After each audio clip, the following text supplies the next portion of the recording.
Hello दोस्तों, welcome to main point study. तो आज हम करने वाले हैं चैप्टर नंबर 3 क्लास 10 की हिस्ट्री का यानी इतिहास का, जिसका नाम है भूमंडलीकृत विश्व का बनना। और हम करने वाले हैं इसका पार्ट 4 और ये लास्ट पार्ट है। चैप्टर एकदम खत्म हो जाएगा। ओके। और उससे पहले मैं बता दूं, जब ये पार्ट शुरू करने से पहले मैं बता दूं कि अगर आपने 1 to 3rd पार्ट नहीं देखे तो दोस्त ये वाला पार्ट आपको बिल्कुल समझ नहीं आएगा। पहले 1 to 3rd पार्ट जाकर देख कर आ जाना, और अगर देख भी लिया तो एक बार दोबारा जाकर देख कर आ जाओ। ये हिस्ट्री है, कहानी की तरह लर्न करोगे तभी आपको अच्छा समझ आएगा। और चैप्टर थोड़ा लेंथी है तो एक बार दोबारा रिवाइज करके आ जाओ। बेसिकली स्पीड बढ़ा देना, कोई दिक्कत नहीं है, ठीक है, क्योंकि यहाँ पर मैं ज़्यादा पीछे का रिवाइज नहीं करवाऊंगा, इसलिए आपको प्रॉब्लम होगी। तो इसलिए एक बार प्लीज़ रिवाइज करके आ जाओ, आपकी दिक्कतें खत्म हो जाएगी, ठीक है। बट अगर आपको याद है तो कोई दिक्कत नहीं। चलो जी, अब अपना पार्ट शुरू करते हैं। बट उससे पहले मैं बता दूं कि अगर आपका इंग्लिश मीडियम है तो मैं, या आपके किसी दोस्त का इंग्लिश मीडियम है या इनकी एसएसटी इंग्लिश में है, तो डिस्क्रिप्शन में आपको एक लिंक मिल जाएगा जिसमें मैंने सेम चैप्टर इंग्लिश के नोट्स के साथ समझाया, तो वो वीडियो जाकर उनको शेयर कर सकते हो। शुरू करते हैं। बट उससे पहले मैं बता दूं कि हमारा जो है वो नोट्स के लिए मोस्ट इंपॉर्टेंट चीज़ यही है। बहुत सारे बच्चे नोट्स के लिए परेशान रहते हैं, तो सीधा आप गूगल पे जाके लिखना मेन पॉइंट स्टडी, वेबसाइट आ जाएगी, फ्री नोट्स आपको मिल जाएंगे। ओके। और ये जो फ्री नोट्स है मैं फ्री में दे रहा हूँ, बट इसकी जो वैल्यू है वो बहुत ही ज़्यादा है, ठीक है। इसको ये मत समझना फ्री में दे रहा हूँ तो ऐसे ही है नोट्स, इससे बेस्ट मटेरियल आपको कहीं नहीं मिलेगा, ठीक है।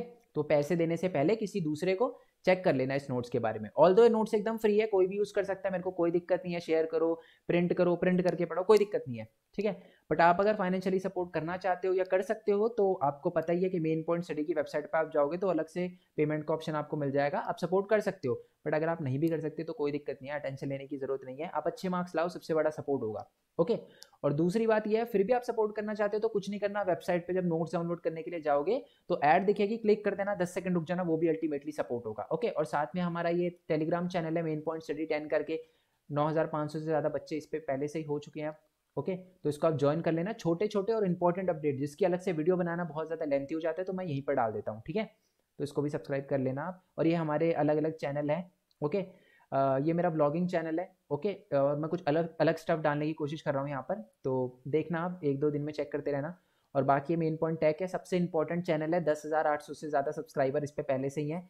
बेसिकली इस चैनल पे मैं ये बताता हूँ कि एक स्टूडेंट कैसे अर्न कर सकता है। When I was in school 9th-10th में तो मेरे को बहुत हेजिटेशन होती थी पेरेंट्स से पैसे मांगने में। तो ऐसा नहीं है कि मैं मांगता तो मेरे को मिलते नहीं, सैम्पल पेपर के लिए भी मैं मांगता तो मेरे को मिलते नहीं, ऐसा नहीं था। मिल जाते थे मेरे को, कोई दिक्कत नहीं आती थी। बट अच्छा नहीं लगता था यार। तो ऐसे कोई बच्चा है जो अपनी पढ़ाई के साथ अर्न भी करना चाहता है तो इस चैनल पे जो भी वीडियो दे रखी है, 23-24 वीडियो दे रखी है, सारी वीडियो देखनी है आपको।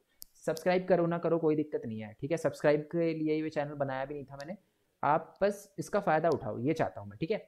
और बाकी मेन पॉइंट गेमिंग है, बहुत कम वीडियो डालता हूँ मैं इस पर, बट अगर कभी मन करे तो इस वीडियो की इनकी मेन पॉइंट गेमिंग की वीडियो के डिस्क्रिप्शन में आपको लिंक मिल जाएगा, मेरी फ्री फायर की यूआईडी मिल जाएगी, आपका मन हो तो आ जाना कभी खेलने। ओके। चलो जी, अपना पार्ट जो है लास्ट पार्ट है वो शुरू करते हैं, ठीक है। टॉपिक का क्या नाम है, युद्धोत्तर बंदोबस्त और ब्रेटन वुड्स संस्थान। अच्छा, ब्रेटन वुड्स क्या है, पहले ब्रेटन वुड्स बता देता हूँ आपको छोटा सा, तब आगे बढ़ेंगे। बेसिकली ब्रेटन वुड्स है ना, कुछ नहीं है, दो इंटरनेशनल ऑर्गेनाइजेशन के उसको ग्रुप को ही हम क्या कहते हैं, ब्रेटन वुड सिस्टम कहते हैं। मेरे कहने का मतलब आईएमएफ एंड वर्ल्ड बैंक को ही हम ब्रेटन वुड संस्थान कहते हैं। अगर आपको क्वेश्चन आए कि ब्रेटन वुड संस्थान क्या है तो आप कह सकते हो कि आईएमएफ और वर्ल्ड बैंक ही एक्चुअल में ब्रेटन वुड संस्थान है। ये बात आपको क्लियर हो गई। अभी हम इसके बारे में पढ़ेंगे, डोंट वरी, ठीक है। कब बनाया गया था और ये उसने अपना काम वगैरह क्यों, कब शुरू किया था और ये बनाया क्यों गया था, इसके बारे में पढ़ेंगे हम, ठीक है। चलो, अभी ये हमारा पहला जो टॉपिक है उसका नाम है युद्धोत्तर बंदोबस्त। अब देखो, आपको पता है कि फर्स्ट वर्ल्ड वॉर जो हुआ था वो 1914 में शुरू हुआ था और 1918 में खत्म हुआ था, और दूसरा जो सेकंड वर्ल्ड वॉर है 1939 टू 1445 में हुआ था, ठीक है। इन दोनों के बीच के टाइम में है ना, जो हमारे अर्थशास्त्री थे उन्होंने दो बातें नोटिस करी। पहली बात उन्होंने नोटिस करी कि एक कंट्री अगर बहुत ज्यादा चीजें बना रहा है ना, तो उस कंट्री के अंदर वो सारी की सारी चीजें खरीदने वाले भी लोग होने चाहिए। और ज्यादा लोग चीजें तभी खरीद पाएंगे जब उनकी इनकम जो होगी स्टेबल होगी, ठीक है। पहली बात तो ये समझी हमारे अर्थशास्त्र ने, बड़ी सिंपल बात है ना, क्या समझी, ये समझी कि एक कंट्री ज्यादा प्रोडक्शन करता है, चीजें बनाता है, तो उसको खरीदने वाले भी लोग इस कंट्री में होने चाहिए, और साथ ही में ज्यादा चीजें खरीदने के लिए उनकी इनकम अच्छी होनी चाहिए। पहली चीज तो ये समझी। दूसरी चीज उन्होंने क्या देखी, हमारे अर्थशास्त्रियों ने विदेशी संबंध से एक चीज नोटिस करी। उन्होंने ये देखा कि अगर कोई भी कंट्री ये चाहता है कि उसके लोग जो हैं वो ज्यादातर एम्प्लॉयड हो, उनको जॉब मिले, तो उसके लिए तीन चीजें ना उस देश की सरकार के कंट्रोल में होनी चाहिए। पहला, कि पूंजी के कितना इन्वेस्टमेंट हो रहा है, कितना इन्वेस्टमेंट नहीं हो रहा, समझाऊंगा, एग्जांपल देकर समझाऊंगा। दूसरा कि कितने लोग उस कंट्री में आ रहे हैं, और तीसरा है कि हमारा पूंजी हो गया, श्रम हो गया, और चीजें, कितनी चीजें बाहर से आ रही है, कितनी चीजें नहीं आ रही। मैं समझाता हूँ आपको। जैसे कि मान लो मेरा एक देश है, ठीक है, इसको ओके यहाँ पर आ जाते हैं। तो मान लो मेरा एक देश है, मैं चाहता हूँ यहाँ पर जितने भी लोग हैं ना, सबको 100% एम्प्लॉयमेंट मिले, सारे के सारे लोगों को जॉब मिले। तो पहली चीज मेरे को क्या सोचनी पड़ेगी, मेरे को ये सोचना पड़ेगा यार बाहर से कोई चीज नहीं आनी चाहिए। देखो मैं क्यों बोल रहा हूँ ये, अगर बाहर से कोई चीज आती है बन के, पहले से बन के आती है, तो हमारे लोगों को यहाँ पर जॉब नहीं मिल पाएगी। मतलब मान लो एक चीज आती है जो है वॉशिंग मशीन आती है, मान लो बाहर से वॉशिंग मशीन बन के आती है, ठीक है, बट हम मेरे कंट्री के अंदर भी वॉशिंग मशीन बनती है। अब अगर मैं बाहर से सारी की सारी चीजें जो है वॉशिंग मशीन आने दूंगा और यहाँ पर बिकने दूंगा, तो इससे मेरे लोग जो हैं वो मशीन बनाएंगे, उनको उनकी मशीन कोई खरीदेगा नहीं। तो इसलिए अगर मैं चाहता हूँ 100% एम्प्लॉयमेंट, तो मेरे को ये भी चीज़ याद रख, ये भी चीज़ मेरे कंट्रोल में होनी चाहिए कि कितनी चीज़ें बाहर से आनी चाहिए और कितनी चीज़ें बाहर से नहीं आनी चाहिए, ये चीज़, और कितने लोग आने चाहिए, कितने लोग नहीं आने चाहिए, ये भी मेरे कंट्रोल में होना चाहिए, है ना। ज़्यादा लोग आएंगे तो यार मेरे लोगों को जॉब नहीं मिल पाएगी, दूसरे लोगों को जॉब मिल जाएगी, उनकी जॉब छीन लेंगे। अमेरिका के साथ यही हो रहा है, हमारे इंडियन जाके वहाँ पर जॉब करते हैं, है ना। और मैं आपको बता दूं हमारे इंडियन जो है मोस्ट क्वालिफाइड है। मैं आपको बता दूं यूएस के अंदर, ये जो मैं बातें बताता हूँ ना, आप ये मत समझना कि ये बातें जो हैं सर टॉपिक से रिलेटेड नहीं है तो इंपॉर्टेंट नहीं है। मैं आपको बता दूं बहुत ज़्यादा इंपॉर्टेंट है बातें, ठीक है। अब सुनो, यूएस में जो हाईएस्ट पेयर, मतलब जिनकी जॉब सबसे, मतलब जो सबसे ज़्यादा पैसा कमाते हैं वो इंडियन ही है, ठीक है। सबसे ज़्यादा हाइयर जो एक तरह से कह सकते हो ना लेवल ऑफ इनकम है, वो सारे के सारे इंडियन का है, ठीक है। चलो ये बात आपको समझ आ गई ना। तो इसका मतलब क्या है, कंट्री को अगर 100% एम्प्लॉयमेंट चाहिए तो उस कंट्री की गवर्नमेंट के पास तीन चीज़ों का कंट्रोल होना चाहिए कि पहले उस कंट्री के अंदर क्या चीज़ आ रही है, क्या चीज़ जा रही है, कितना इन्वेस्टमेंट आ रहा है, कितना इन्वेस्टमेंट नहीं आ रहा, और कितने लोग आ रहे हैं, कितने लोग नहीं आ रहे। सिंपल बात थी ना, कोई टेंशन नहीं है इसमें, बहुत सिंपल है, समझ आ गया, ओके।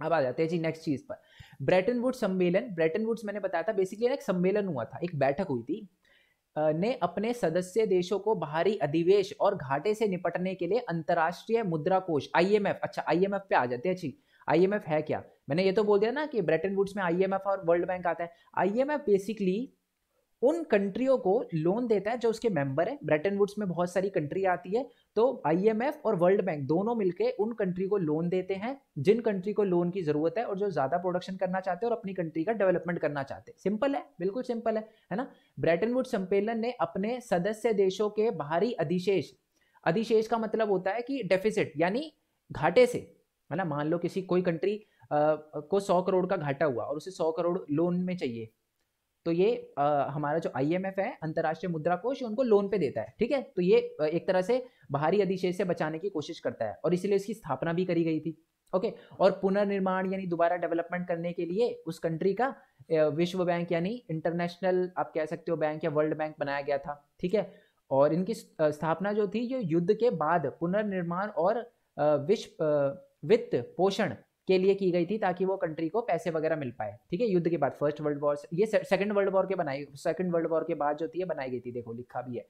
आईएमएफ और विश्व बैंक 1947 में वित्तीय संचालन शुरू किया, ने वित्तीय संचालन शुरू किया। इसका मतलब क्या है, 1947 यानी first world war 1914 to 18, second world war 39 to 45, और 47 में आईएमएफ और वर्ल्ड बैंक ने अपना काम शुरू किया था, ओके। तो सेकंड वर्ल्ड वॉर और फर्स्ट वर्ल्ड वॉर में जो कंट्री आईएमएफ की मेंबर थी, जिनका बहुत लॉस हुआ था, उनको लोन की जरूरत थी, तो बेसिकली आईएमएफ और वर्ल्ड बैंक उनको लोन देने का काम करते थे। और देखो यही बात लिखी हुई है कि आईएमएफ और अंतर्राष्ट्रीय बैंक को ब्रेटन वुड्स संस्थान या कभी कभार ब्रेटन वुड्स जुड़वा भी कहा जाता है। एक मार्क्स में क्वेश्चन आएगा तो लिख देना, ओके।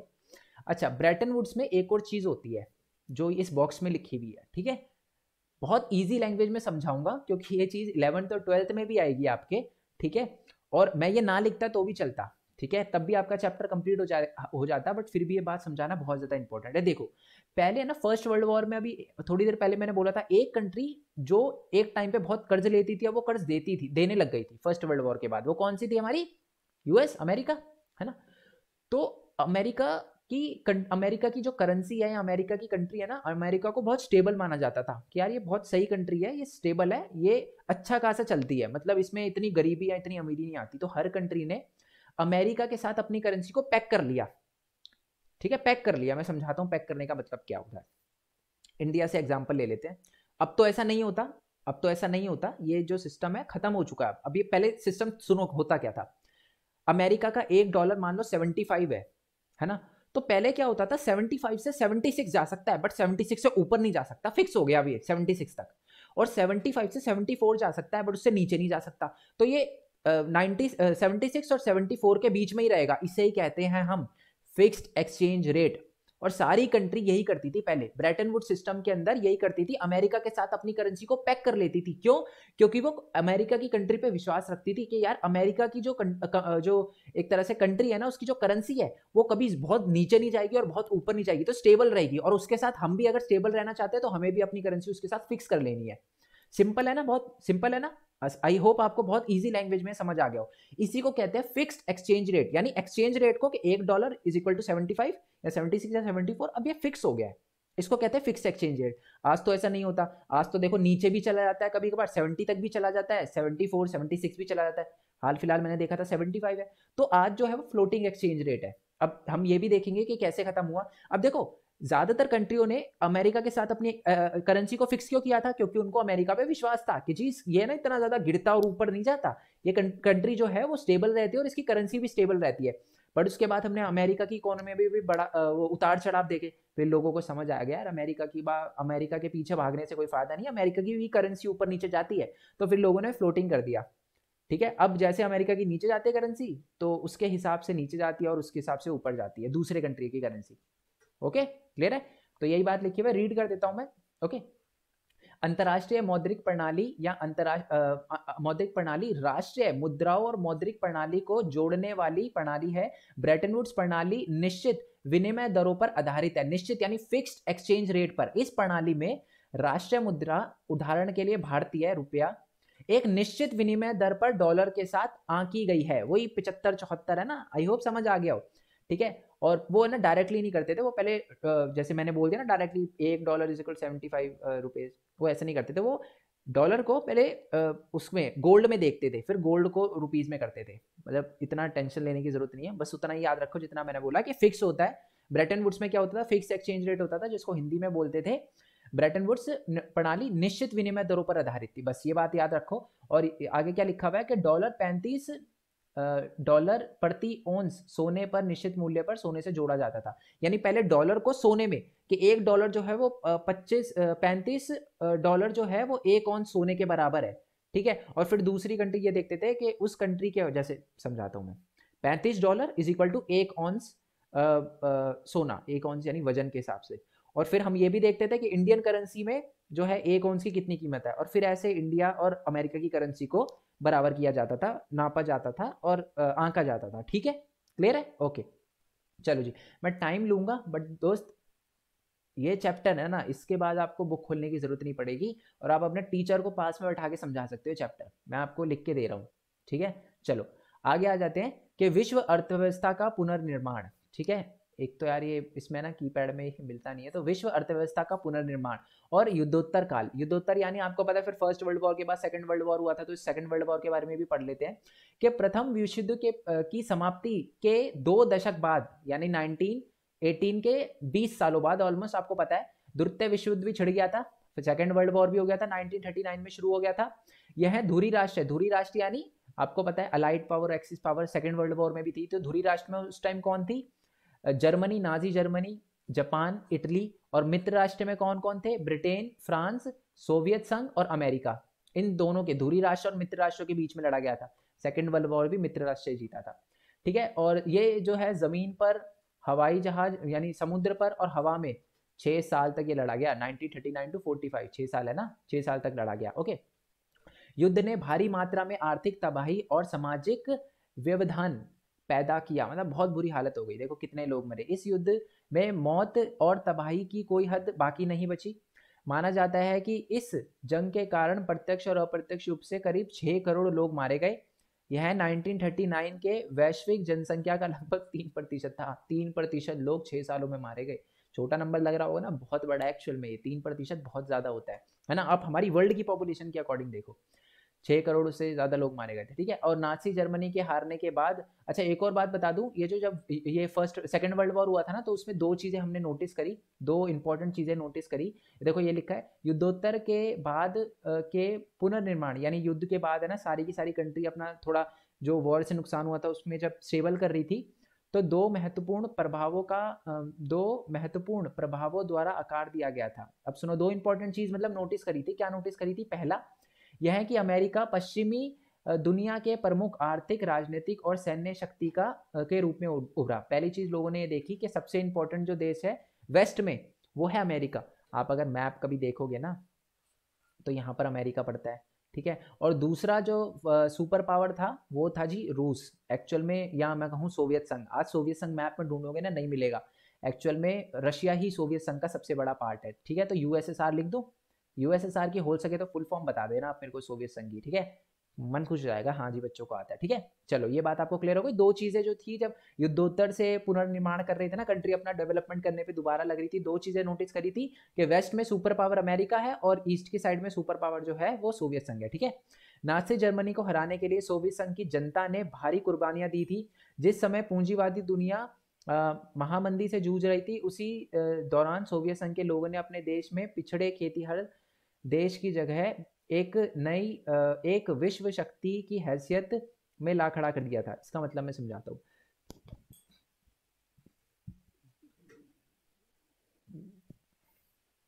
रियली सॉरी, ठीक है। अभी मेरे को थोड़ी ठंड भी लग रही है, नींद भी आ रही है, रात के 3 बज रहे हैं, ठीक है। तो अब देखो हुआ क्या था। ओके, तो मैं क्या बता रहा था कि आपको, जब ये फर्स्ट वर्ल्ड वॉर जो था, जो सेकंड वर्ल्ड वॉर जो था, जब वो चल रहा था, तो जर्मनी को हराने के लिए सबसे ज़्यादा जो सपोर्ट किया था वो हमारे यूएसएसआर यानी सोवियत संघ ने किया था। लोगों ने बहुत कुर्बानियाँ दी थी, मरे भी थे बहुत सारे लोग। और इसमें यह भी लिखा हुआ है कि जब दूसरी कंट्रियाँ पैसा कमाने में लगी हुई थी ना, तो ये जो सोवियत संघ है वो अपने किसानों का भला करने में लगा हुआ था। ये बात लिखी हुई है, ठीक है। सोशलिज्म कंट्री है। अब देखते हैं प्रारंभिक युद्धोत्तर वर्ष, यानी प्रारंभिक, यानी जब फर्स्ट वर्ल्ड वॉर हो रहा, सेकंड वर्ल्ड वॉर हो रहा था, उस टाइम की बात करी गई है। प्रारंभिक युद्धोत्तर, युद्धोत्तर का मतलब होता है लड़ाई होने के बाद, यानी 1945 के बाद की बात कर रहे हैं हम यहाँ पर, सेकंड वर्ल्ड वॉर खत्म होने के बाद। ब्रेटन वुड्स व्यवस्था ने पश्चिमी औद्योगिक राष्ट्रों और जापान के लिए व्यापार और आय की वृद्धि के लिए अप्रत्यम युग का सूत्रपात किया। इसका मतलब आईएमएफ ने और जो हमारा वर्ल्ड बैंक था, उन्होंने अपना काम करना शुरू कर दिया, क्योंकि अब वर्ल्ड वॉर खत्म हुआ था, तो लोगों को पैसे की जरूरत थी। तो आईएमएफ और ये हमारा वर्ल्ड बैंक पैसे दे रहा था और इनको दोबारा से एक औद्योगिक राष्ट्र बनाने की कोशिश कर रहा था, अमेरिका और ये जो भी हमारे वेस्ट की कंट्रियाँ थी और जापान। 1950 से लेकर 1970 के बीच में जो विश्व व्यापार की विकास दर सालाना 8% से भी ज्यादा रही। मतलब डेवलपमेंट हो रहा था, अच्छा खासा डेवलपमेंट हो रहा था सेकेंड वर्ल्ड वॉर के बाद।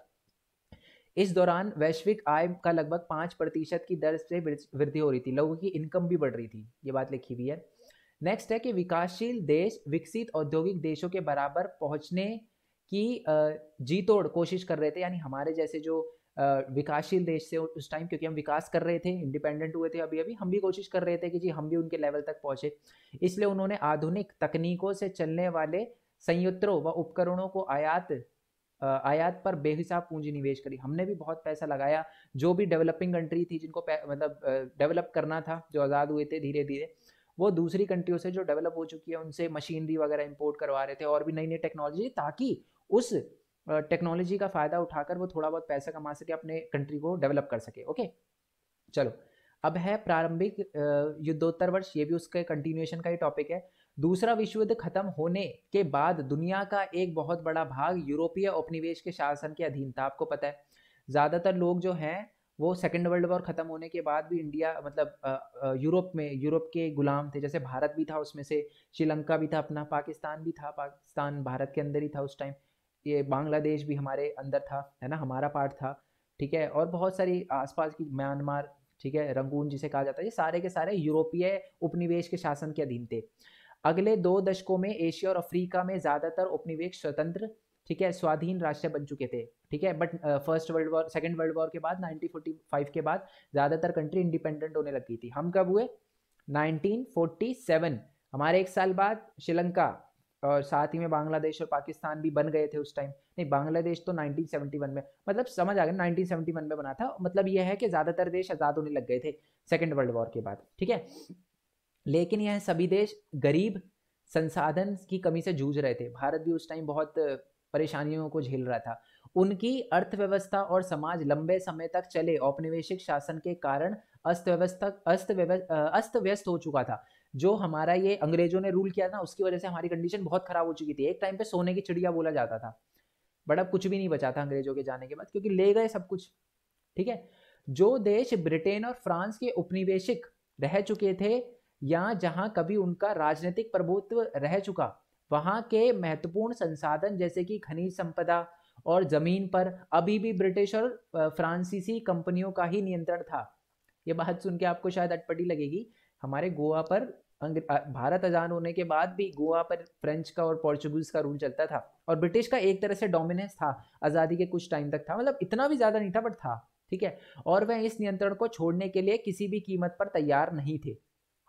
ठीक है। चलो, 1950 के दशक के उपरांत से ब्रेटन वुड्स संस्थानों ने अपना अपना ध्यान विकासशील देशों के नए स्वतंत्र देशों की ओर अधिक ओके, ये मैं समझाता हूँ, संस्थांतरित करना शुरू कर दिया, यानी ट्रांसफर करना शुरू कर दिया। इसका मतलब क्या है कि 1950 के बाद जो हमारे ब्रेटन वुड्स थे, जो आपको पता है ना क्यों बनाए गए थे, ताकि जो वेस्ट की कंट्री है जो ब्रेटन वुड्स का पार्ट है उनका डेवलपमेंट कर सके, और ज्यादातर वो कंट्री जो थी वो पहले से डेवलप थी। ठीक है। जैसे कि अपना अमेरिका हो गया, ठीक है, कनाडा वगैरह, और ये जर्मनी, ये सारे के सारे देश का डेवलपमेंट करने में लगी हुई थी।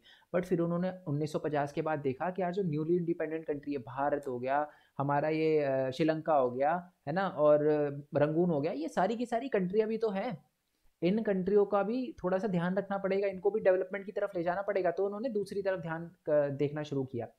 ठीक है। दूसरी ओर ज्यादातर विकासशील देशों को 50 और 60 के दशक में पश्चिमी अर्थव्यवस्था की तेज प्रगति से कोई लाभ नहीं हुआ।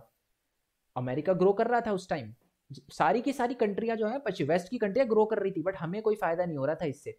इस समस्या को देखते हुए उन्होंने नई अंतरराष्ट्रीय आर्थिक प्रणाली जिसे न्यू इंटरनेशनल इकोनॉमिक ऑर्डर यानी नियो के लिए आवाज उठाई, और समूह 77 का रूप में संगठित हो गए। इसका मतलब मैं समझाता हूँ, ध्यान से सुनना। बेसिकली है ना, जो डेवलपिंग कंट्रियां थी, जो डेवलप हो रही थी, विकासशील कंट्री थी, उन्होंने बनाया न्यू इंटरनेशनल इकोनॉमिक ऑर्डर। ये बेसिकली जो है, मैं आपको बताऊंगा, 12th में पढ़ोगे इसके बारे में बहुत अच्छे से। बट ये बात याद रखना, ये है ना, बेसिकली इसमें ना कुछ डिमांड रखी गई थी, कुछ बातें बोली गई थी। आईएमएफ और वर्ल्ड बैंक ने भी बोली थी, डेवलप कंट्री को बोली थी कि आपको ना कुछ चीज़ें करनी पड़ेगी डेवलपिंग कंट्री के लिए। कि पहली बात तो इनको अपनी टेक्नोलॉजी दो। डेवलप कंट्री जो डेवलप हो चुकी ना, उनको बोला कि आप ये जो भारत जैसे देश है, श्रीलंका जैसे देश है, इनको क्या करो, अपनी टेक्नोलॉजी दो कम प्राइजेस पे, है ना, उनको अपनी मार्केट में चीजें बेचने दो, और भी 2-3 चीजें बोली थी। ठीक है। ये सारी की सारी चीजें बोली थी ताकि इनका भी डेवलपमेंट हो पाए, हमारा डेवलपमेंट हो पाए, श्रीलंका का डेवलपमेंट हो पाए, है ना। तो हमारी जो NIEO, अच्छा नियो, सॉरी, ये मैंने हिंदी में लिख दिया, इंग्लिश में लिखता तो थोड़ा सही रहता। तो जो नियो है, नियो से उसका आशय एक ऐसी प्रणाली से था जिसे उसमें अपने संसाधनों पर सही मायनों में नियंत्रण मिल सके, जिन्हें उन्हें विकास के लिए अधिक सहायता मिले, कच्चे माल के सही दाम मिले, और अपनी तैयार माल को विकसित देशों के बाजारों में बेचने के लिए बहुत बेहतर पहुंच मिले। ये मैंने अभी अभी बताया। बेसिकली नियो क्यों बनाया गया था, ताकि जो डेवलपिंग कंट्री है उनसे जो है डेवलप कंट्री का डोमिनेंस, जैसे मैंने आपको बताया, मैं आपको बता दूं, बहुत टाइम तक अफगानिस्तान में भी, अफगानिस्तान को एक तरह से मतलब जाने के बाद, ब्रिटिशरों के अफगानिस्तान से जाने के बाद भी ब्रिटिशरों का कंट्रोल था। ठीक है। म्यांमार पे भी बहुत टाइम तक कंट्रोल था ब्रिटिशरों का। तो बेसिकली नियो बनाया गया ताकि ब्रिटिश का कंट्रोल हटे, और म्यांमार के लोग जो है वो म्यांमार के अंदर जो रिसोर्सेज है उसका ढंग से यूज कर पाए। ठीक है। तो ये पहली चीज बोली गई थी नियो में। दूसरा ये बोला गया कि कच्चा माल इनको सस्ते प्राइस पे दो। डेवलप कंट्रियों को बोला गया हमारे लिए कि जी भारत को और ये श्रीलंका को, इन सब देशों को, और अफ्रीका के भी कुछ देशों को सस्ते दामों पर टेक्नोलॉजी वगैरह दो, और साथ में अपने मार्केट में इनको आने दो ताकि अपनी चीजें बेच के पैसे कमा सके, है ना। चलो, बट मैं आपको बता दूं कि जो ब्रेटन वुड सिस्टम है वो समाप्त हो गया। सिंपल रीजन बताऊं क्या था इसका। ब्रेटन वुड सिस्टम के समाप्त होने का सिंपल रीजन था कि इस सबसे फायदा हमारा हो रहा था। और अंग्रेजों की खासियत होती है, अंग्रेज नहीं, वेस्टर्न जो हमारा आप देखोगे ना, वेस्टर्न वर्ल्ड की खासियत होती है कि इनको वही चीज समझ आती है जिसमें उनका फायदा हो। ठीक है, इनको गरीबी से और इनको वेलफेयर से, सोशल, इनको कोई मतलब नहीं होता, इनको पैसे कमाने होते हैं बस। इन्होंने देखा यार हमारा कोई फायदा ही नहीं हो रहा, हम क्यों करें, बंद कर दिया था इन्होंने नियो। ठीक है, चलो फिर भी हम ये पढ़ लेते हैं, बहुत इंपॉर्टेंट है। सालों की स्थिर और तेज वृद्धि के बावजूद युद्धोत्तर दुनिया में सब कुछ, एक बार ये ले लेते हैं, युद्धोत्तर दुनिया में सब कुछ सही नहीं चल रहा था। 60 के दशक से ही विदेशों में अपनी गतिविधियों की भारी लागत ने अमेरिका की वित्तीय प्रतिस्पर्धा क्षमता को कमजोर कर दिया था। अब ये वही बात है, वो जो मैंने आपको बताया था ना, वो फिक्स्ड एक्सचेंज रेट, अब इससे ना अमेरिका को धीरे धीरे नुकसान हो रहा था। ठीक है, मतलब अमेरिका की इकोनॉमी धीरे जा रही थी, तो इसलिए ब्रेटन वुड्स सिस्टम भी टूट गया। आगे इसके बारे में पढ़ोगे। अमेरिकी डॉलर अब दुनिया की प्रधान मुद्रा के रूप में पहले जितना सम्मानित और निर्विवाद नहीं रह गया था। अब जो पहले लोग इज्जत करते थे कि जी फिक्स कर दो डॉलर से, ये तो नहीं जाएगा नीचे, अब लोगों को समझ आने लगा यार ये अमेरिका की करेंसी भी गिरती है ना। सोने की तुलना में डॉलर की कीमत गिरने लगी, अथवा अतः स्थिर विनिमय दर की व्यवस्था विफल हो गई और प्रवाहमयी को कहते हैं हम, इसको चेंज कर लेते हैं, जस्ट अ सेकेंड। प्रवाहमयी का मतलब होता है जी फ्लोटिंग। ठीक है, ये थोड़ा सा अच्छे से टाइप नहीं हो रहा, मेरे को थोड़ी आदत नहीं है ना, बट फ्लोटिंग। और ये जो हमारा स्थिर था, इसका मतलब क्या होता है, फिक्स्ड। ठीक है, फ्लोटिंग और फिक्स एक्सचेंज रेट, मतलब पहले फिक्स होता था, अब फ्लोटिंग कर दिया कि जी जैसे अमेरिका का डॉलर नीचे जाए नीचे हो जाओ, ऊपर जाए ऊपर हो जाओ, ऐसा कर दिया। ठीक है, क्योंकि अमेरिका भी अब थोड़ा ऊपर नीचे जाने लगा था, है ना, उसकी भी करेंसी ऊपर नीचे जाने लगी थी, तो इसलिए उसी के अकॉर्डिंग चलना शुरू कर दिया सबने। ओके, और 70 के दशक के मध्य में अंतर्राष्ट्रीय वित्तीय संस्थानों पर भी भारी बदलाव आ चुके थे। ठीक है, बहुत जो इंटरनेशनल ऑर्गेनाइजेशन थे, IMF था, वर्ल्ड बैंक था, ब्रेटन वुड्स वाले इंटरनेशनल ऑर्गेनाइजेशन, उनमें भी चेंज आ रहे थे। अब तक विकासशील देश कर्जे और विकास संबंधी सहायता के लिए अंतर्राष्ट्रीय संसाधनों की शरण ले सकते थे। पहले क्या करते थे, हम जैसे लोग IMF के पास और वर्ल्ड बैंक के पास जा सकते थे, लेकिन अब उन्हें पश्चिमी के व्यावसायिक बैंकों और निजी कर्ज संस्थानों से कर्ज ना लेने के लिए बाध्य किया जाने लगा। विकासशील विश्व में समय समय पर कर्ज संकट पैदा होने लगा, जिसके कारण आय में गिरावट आती और गरीबी बढ़ने लगी। अफ्रीका और लैटिन अमेरिका में यह समस्या बहुत ज्यादा दिखाई देने लगी। इसका मतलब क्या है, कर्जा ना लेने के लिए बाध्य किया जाने लगा। अच्छा, मैं आपको एक चीज बताता हूँ, लेकिन अब उन्हें पश्चिम के व्यावसायिक बैंकों और निजी से कर्ज ना लेने के लिए बाध्य किया जाने लगा। अच्छा, इसका मतलब क्या है, इसका मतलब है कि जो दूसरी कंट्रियों के बैंक होते थे ना, पहले वो भी लोन दे दिया करते थे, बट अब ये बोला गया कि उनसे आपको लोन वगैरह नहीं लेना। ठीक है, IMF देने से नखरे करता था, वर्ल्ड बैंक भी हमारे जैसे डेवलपिंग कंट्री को देने से कभी कभार नखरे कर देता था। ठीक है, तो ऐसे निजी बैंक ही लोन वगैरह दिया करते थे, दूसरे देश के जो बैंक है वही लोन दिया करते थे, क्योंकि IMF वगैरह तो देने से रहा। बट उसके बाद हमारे पे दबाव डाला गया, डेवलपिंग कंट्री पर दबाव डालने लगा कि जी मिलेगा तो यहीं से लो, IMF से नहीं देना, तो अगर यहाँ से नहीं मिलेगा तो किसी और से मत मांगो आप, ये बोला गया हमको और बाकी देशों को बोला गया, डेवलपिंग कंट्री को। तो इससे क्या हो गया, हम वो देने के लिए रेडी नहीं। ठीक है, और हमें दबाव डाला गया कि हम आपको फिर आगे भी बिल्कुल निकाल देंगे इससे, और हम आपको बिल्कुल लोन नहीं देंगे। तो इसी वजह से फिर वो जो डेवलपिंग कंट्री थी उनके पास कोई ऑप्शन नहीं रहा, है ना, तो उन्हें क्या करना पड़ा, किसी से लोन नहीं मिल रहा था, तो गरीबी बढ़ने लगी, वहां पर गिरावट आने लगी आय में। लैटिन अमेरिका में तो बहुत, अफ्रीका में तो बहुत बुरी हालत हो गई थी इस चीज के कारण, अफ्रीका में तो ज्यादा हो चुकी थी। ठीक है, बट हम 70 के दशक में थोड़ा डेवलपमेंट करने लग गए थे, इसलिए हम थोड़ा बच गए। औद्योगिक विश्व भी बेरोजगारी की समस्या से फंसने लगा था। औद्योगिक विश्व यानी जो डेवलप कंट्री थी ना, वो भी बेरोजगार की जो प्रॉब्लम है उसको देख रहा था, मतलब जूझ रहा था उससे। 70 के दशक के मध्य में बेरोजगारी बढ़ने लगी थी। 90 के दशक के प्रारंभिक वर्षों तक वहां काफी बेरोजगारी रही। 70 के दशक के आखिरी सालों में बहुराष्ट्रीय कंपनियां भी एशिया के ऐसे देशों में उत्पादन केंद्रित करने लगी जहां वेतन कम थे। अब मेरी बात सुनो, अब है क्या कि 90s के दशक में, आपको पता है 1991 में हमारी एक पॉलिसी आई थी जिसका नाम था LPG। अगर किसी बच्चे ने कमेंट में लिखा कि सर LPG का मतलब सिलेंडर होता है, तो भाई दिक्कत आ जाएगी, समझ रहे हो। LPG की फुल फॉर्म होती है लिबरलाइजेशन, प्राइवेटाइजेशन, ग्लोबलाइजेशन, उदारीकरण, निजीकरण और वैश्वीकरण। ये एक पॉलिसी लेकर आई थी गवर्नमेंट, जिसमें गवर्नमेंट ने ये बोला था कि अब हम क्या करेंगे, दूसरी कंट्रियों से भी ट्रेड करेंगे और दूसरी कंट्री आकर हमारी कंट्री में ट्रेड कर सकती है, ठीक है, हमारी कंट्री में बिजनेस कर सकती है। जो आप ये सुनते हो ना वोडाफोन, गवर्नमेंट की तो नहीं है, आप सुनते हो ये अमेजोन, फ्लिपकार्ट, ये सारी 1992 के बाद आई है। 1992 अगर आप अपने दादा दादी से पूछो ना कि उन्होंने कितनी फॉरेन कंपनियां के बारे में सुना है, तो वो 15 के नाम नहीं बता पाएंगे। बट आज आप देखते हो कि हर जगह जो है फॉरेन कंपनियां ही छाई हुई है ना। फोन से लेकर लैपटॉप से लेकर हर चीज चाइनीज है, कोई अमेरिकन है, कोई क्या है, कोई क्या है। तो ये सारी की सारी चीजें 1992 के बाद ही आई, क्योंकि 1992 में जो बहुराष्ट्रीय कंपनियां वो होती है जिसका प्रोडक्शन, ये देखो लिखा भी है, बहुराष्ट्रीय कंपनियां जिसको एमएनसी कहते हैं, मल्टीनेशनल कॉर्पोरेशन, बड़ी कंपनियां हैं जो एक ही समय पर कई देशों में काम करती है, जिसमें से एक हमारे इंडिया की एक एमएनसी है जिसका नाम है टाटा। झंडे गाड़ रखे हैं दुनिया भर में टाटा ने, ठीक है। तो अलग अलग कंट्री में है टाटा, ओके। तो उत्पादन केंद्रित करने लगी और वहां वेतन कम थे। तो भारत के देशों में जहां वेतन कम थे वहां पर एमएनसी लगने लगी। क्यों? क्योंकि एमएनसी अगर भारत में लगेगी तो एमएनसी को कम प्राइस पे करना पड़ेगा। अब मैं देखो सुनो, आप अमेरिका में रहते हो, ठीक है, आपने अमेरिका में कोई फैक्ट्री लगाई, वहां के एम्प्लॉय आपसे डॉलर में पैसे मांगेंगे। इंडिया में सेम फैक्ट्री लगाओगे, वहां पर आपको रुपए में पे करना पड़ेगा कम, है ना। तो इससे जो है वो एक तरह से एमएनसी का फायदा हो रहा था, तो इसलिए उन्होंने भारत में या भारत जैसे विकासशील देशों में अपने प्लांट लगाना शुरू किए, ओके।